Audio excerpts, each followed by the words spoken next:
اسلامی نظریے میں والدین کے بغیر زندگی کو انتہائی اہمیت کی نگاہ سے دیکھا گیا ہے اور والدین کی عزت، احترام اور دیکھ بھال پر زور دیا گیا ہے۔ قرآن و حدیث میں والدین کے ساتھ حسن سلوک اور فرما برداری کی ذمہ داری پر زور دیا گیا ہے اور لوگوں کی زندگیوں کی تشکیل میں ان کے اہم کردار کو اجاگر کیا گیا ہے۔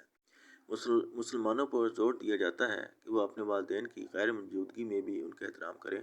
ان کی حمایت کریں اور ان کے لیے مغفرت طلب کریں۔ والدین کے بغیر زندگی کو نیک اعمال، صدقات اور دعاؤں کے ذریعے اپنی وراثت کو برقرار رکھنے کے ایک موقع کے طور پر دیکھا جاتا ہے، جس کا مقصد ان کے دائمی اجر و ثواب کا حصول ہے۔ یہ یاد، شکر گزاری اور روحانی نشو و نما کا ایک سفر ہے جو اسلام کی گہری تعلیمات سے رہنمائی کرتا ہے، خاندانی ذمہ داری اور محبت کے گہرے احساس کو پروان چڑھاتا ہے۔